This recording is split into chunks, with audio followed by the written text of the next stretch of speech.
Hey, what is going on, guys? Welcome everyone back to another Black Ops 3 video. Hopefully you are all enjoying your day, and as you can see by the title, today we're going to be looking at the top 5 insane changes that have changed from the original Black Ops 1 Kino to the Black Ops 3 remastered Kino Der Toten. If you didn't know, basically we now have DLC 5, which is the Zombies Chronicle DLC, and basically we have most of the zombie old maps remastered into Black Ops 3, which is absolutely amazing, and you really have to appreciate what Treyarch has done to bring it back, which is absolutely awesome, and that's exactly what I wanted to happen in Black Ops 3, which is what we finally got. But because we did get some of these remastered maps, of course there's going to be a lot of changes that people don't like, and that's what we're going to be looking at in today's video. We're going to be looking at 5 of these. Normally I don't do these on zombie videos, but if you want more, let me know, because I'll be sure to make some more zombie videos like this. So starting off with the first insane change that has changed from Black Ops 1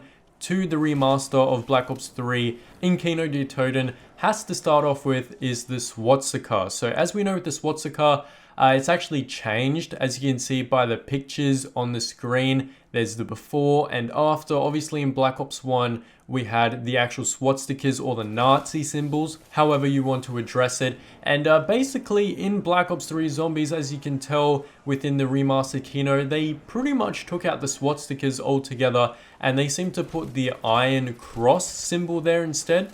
Now there's a lot of theories from people in the zombie community theorizing why they got rid of the swastika, the Nazi symbols, and replaced it with the Iron Cross. The main one I see from the zombies community is that apparently Treyarch or Activision is trying to be politically correct, as in they don't really need to show that nowadays because it's kind of offensive, which is true, but I see a lot of people saying that it's not authentic because it's not there anymore. I don't think they got rid of it because they're trying to be politically correct. I think it's the second theory, which a lot of people in the community believe, is that if they replace the swastika with the Iron Cross, they'll obviously be able to show the DLC or the game more universally across the world. Because if you didn't know, if they bring it into Germany and I think some other countries as well, I think it's Europe. I think if you can't have any swastika logos, Nazi symbols, anything like that if it's in a European game. I definitely know it's Germany. I'm not sure if it's the whole of Europe, but they probably got rid of the swastika and put the Iron Cross in there, so they didn't have to censor it out. But then again, in Black Ops 1, when we did have the Nazi symbols or the swastikas, in Germany, it was actually censored out, and of course, it was much different than it was. So basically, both theories have flaws to it. I don't exactly know why, but if anything, they probably could be trying to make the game more politically correct and make it more universal, where they're not trying to offend anyone. A lot of people, as I said, are quite mad with this.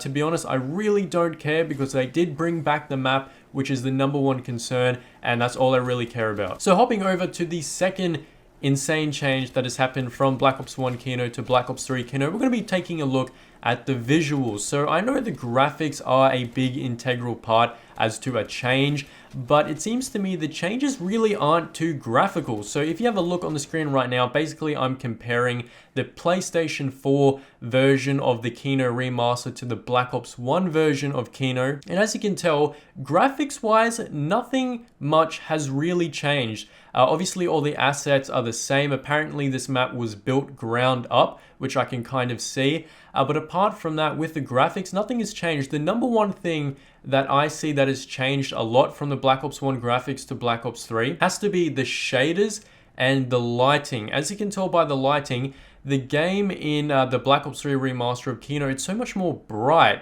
There's a lot more color to it, whereas if you look at the Black Ops 1 Kino, it's very dull, it's very dark, and obviously it kind of captures the sense of it being a dark, zombied, like theater, I guess you could say. Whereas Black Ops 3 is more of a bright, saturated game, and obviously they kind of took that approach to the map, which I don't mind, because I guess you could say it was a little bit dull, a little bit dark on the old map, but I guess a lot of people might be a little bit ticked off about that because they probably want the game to be just like how it was in Black Ops 1, where everything was the same, it had the same feeling to it.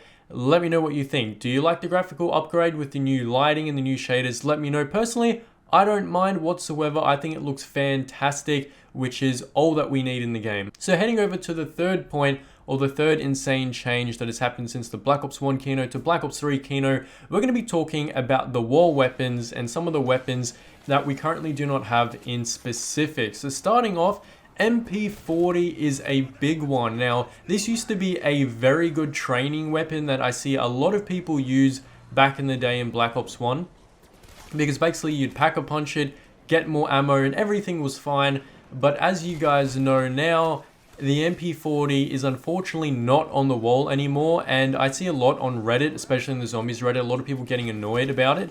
And the number one thing about the MP40 is that they have it in Origins. They have it there, they even have the chalk correctly put out for the MP40, and they can't even bring it into Kino, which obviously a lot of people find that it's not authentic because it's not there. And I can kind of understand the struggle that some of you people probably feel with the MP40 because it is actually a pretty good weapon in the map. And of course, it's a nice training weapon to use when you get more ammo, but unfortunately that's not there anymore. The same thing happened with the M16 assault rifle. It's a little bit different because with the M16 assault rifle, obviously it was on the wall in Black Ops 1.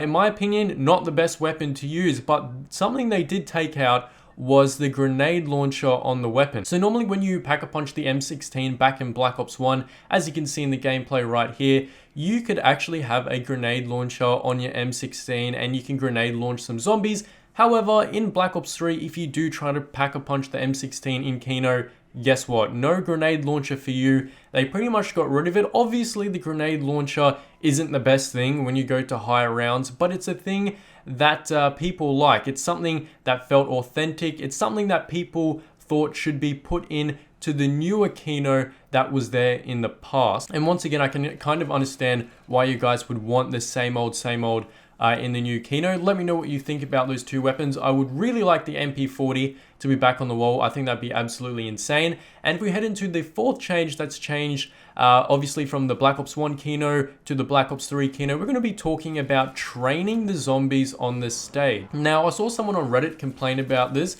and I actually find it to be quite similar in my experience when I played the DLC.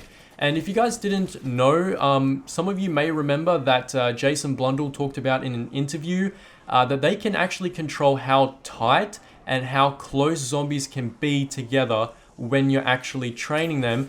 And basically, it's a little bit different in this Black Ops 3 compared to Black Ops 1. Because if you remember in Black Ops 1, when you were camping or you were training on the stage, you could easily get them in a single file, get them to follow you around. It's super easy. But in Black Ops 3 Kino, it's a little bit different on the stage. And why I say it's different is that they run in different places now. They kind of like zigzag around. And it's not a long line of zombies following you anymore. Maybe because they're trying to make it a little bit more difficult, but it doesn't have the nostalgic, I guess you could say, zombies feeling that it did have in Black Ops 1. And obviously, if you're using the Thunder Gun and you're trying to camp out there, it is a little bit more difficult because it doesn't kill all the zombies in the single line file, and sometimes it doesn't take them all away. But apart from that, it seems to me that they just changed the actual pace of training and how long it takes and where the enemies or zombies go together. It's just, something noticeably different that some people on Reddit mentioned, which I myself did find out. But in my personal opinion, let me know what you think. I think it's kind of annoying if they did change it back to the normal training, like they did in Black Ops 1, specifically on the Kino stage. I think that'd be absolutely insane. And let's head over to the last change in today's video. So the last change is something that is going to be coming back to us, which is awesome. So what we're going to be looking at is the M1911 or M1911, however you want to pronounce it.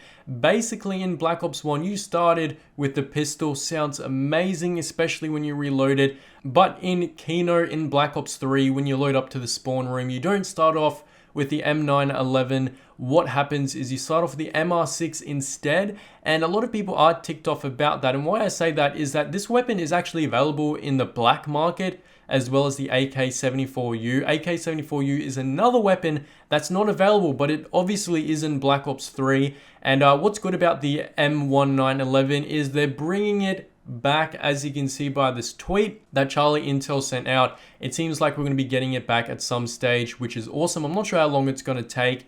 But finally, Treyarch did something good. They changed it back. It's coming back, which is awesome. I don't know if we're going to start with it in the starting room. I hope we do, because it's going to have that exact same feeling that it did in Black Ops 1. But what happens with the M1911 is that the reloading and the shooting sound actually sounds very identical to the MR6. I think it might be the same as the MR6, which is a little bit of the same. If we could get that Black Ops 1 sound file back, I think that'd be sweet. But apart from that, that is going to be the top 5 insane changes that I found from the Black Ops 1 Kino to the Black Ops 3 Kino. If you have your own, or if there's ones that I missed out, let me know in the comment section down below. But apart from that, hopefully you guys did enjoy today's video. Drop it a thumbs up if you did enjoy, and I will catch you all later. Globe out.